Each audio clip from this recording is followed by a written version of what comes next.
E fala aí, galerinha do meu canal Janderson Lopes Histórias de Terror. Estou aqui para trazer um relato impressionante para vocês. E sei que esse relato é uma coisa que ficou marcada na minha vida, mas eu vou contar para vocês como foi ele. E sem mais delongas, bora para o relato. Bom, eu morava em uma comunidade simples, porém os pessoal de lá era muito boa gente, faziam favor a todo mundo. Mas lá na minha comunidade tinha um homem que trabalhava à noite, de vigia em um cemitério. O cemitério era perto da minha casa. Eu não gostava de cemitério de jeito nenhum e sempre pedia ao meu pai ou a minha mãe para ir morar em outro lugar, pois não gostava da minha casa perto do cemitério.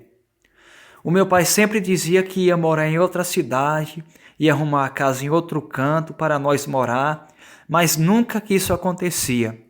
Enquanto isso não acontecia, eu ficava ali, com medo de sair à noite, pois era muito escuro aquele lugar. Mas eu nem sabia do que ia acontecer mais para frente. Mais um tempo para frente, aqueles pessoal dali, aquele povo, começou a dizer que aquele vizinho estava agindo estranho à noite. Aí veio falar comigo se eu acreditava em lobisomem ou essas coisas assim. Eu disse que não acreditava em lobisomem. Mas eu via muitas coisas estranhas durante a noite. Sei que não era normal, pois não aparecia aquilo no nosso povoado durante muito tempo. Desde quando aquele vigia começou a trabalhar, que começou a acontecer essas coisas sobrenaturais naquele lugar. Mas tinha uma suspeita que ele virava lobisomem. O meu pai falou: sério? Será que um homem se transforma nisso mesmo? Mas para nós ter a certeza que ele se transformava em lobisomem, nós teríamos que seguir ele à noite. Eu também queria ver se ele se transformava mesmo na fera. O meu pai disse: bom, se ele se transforma em lobisomem, uma noite de lua cheia ele vai ter que sair, pois esse bicho se transforma mais em noite de lua cheia. E eu disse: será que o meu pai está certo? Mas fiquei quieto. E o meu pai esperou até uma noite de lua cheia. Quando foi 5 horas da tarde, ele viu o homem sair cedo de casa.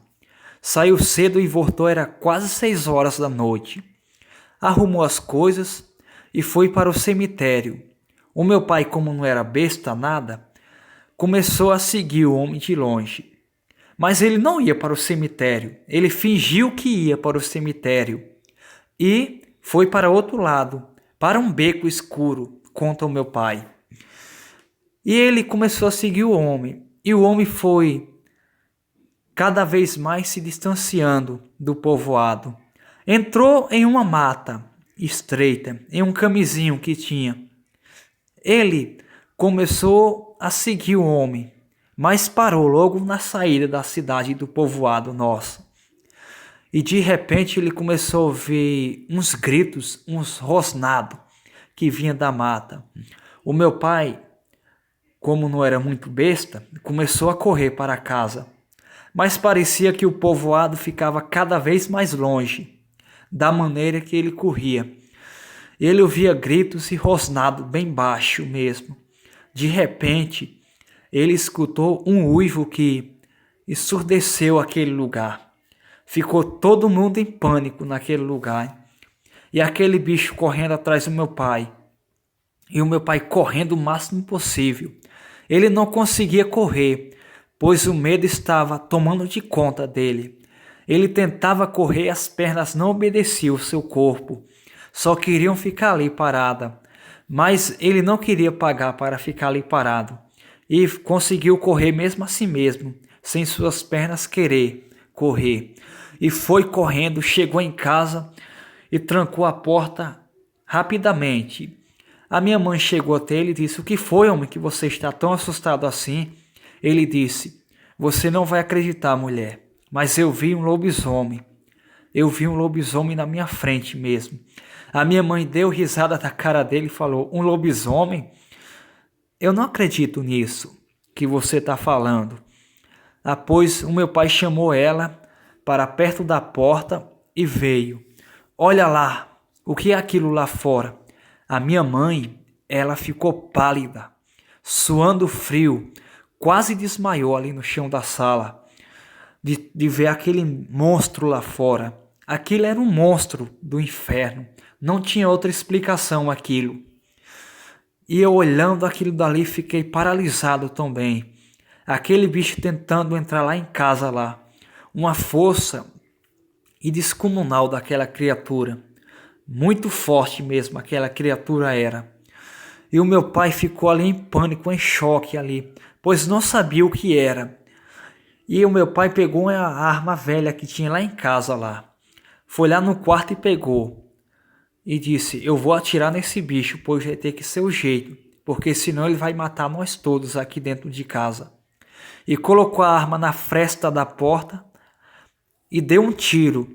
Aquele bicho soltou um grito tão pavoroso que saiu correndo naquele lugar ali afora ali e sumiu. Não apareceu mais aquela noite. E nós passamos a noite acordado ali naquele lugar. Nós não queríamos mais dormir aquela noite, temendo que o bicho voltasse. Mas ele não voltou aquela noite. Quando foi pela manhã, o meu pai viu o vizinho, o vigia do cemitério que morava perto de nós, todo rasgado e com marca de um tiro no braço. O meu pai foi até ele e perguntou: mas o que foi, homem, que aconteceu com você? Nada. Eu só me meti em uma confusão ontem à noite. Mas era tudo mentira dele. Ele era assim um lobisomem. Com certeza ele era a fera que virava, que nós vimos na noite anterior. O meu pai não pagou para ver outra vez. Tratou logo de arrumar uma casa em outra cidade e irmos embora daquele lugar. Confesso para vocês, foi a hora que eu senti mais alegria na minha vida, em ir embora daquele lugar, pois eu queria ir embora daquele lugar. Mas vocês vão me perguntar: e o cemitério, Janderson? Onde é que está o cemitério? Bom, para a informação de vocês, esse cemitério não existe mais hoje. Apenas mato. E aquele povoado que antes era habitado por muitas pessoas, hoje ele não habita mais ninguém. Ficou totalmente abandonado. E eu nunca mais voltei ali, mas também nunca mais esqueci desse relato que o meu pai passou para mim nessa noite. Esse foi mais um relato do canal Janderson Lopes Histórias de Terror. Você que não é inscrito, se inscreve aí no canal, ativa o sininho para receber as notificações. E quero mandar um salve para Mariano Bernardo também. Um salve para você, Mariano Bernardo. Um salve para Guilherme também. Um salve para Dona Carmen também. Um salve para Português também. Um salve para todos os inscritos do meu canal. Até logo, tchau, tchau. Fui.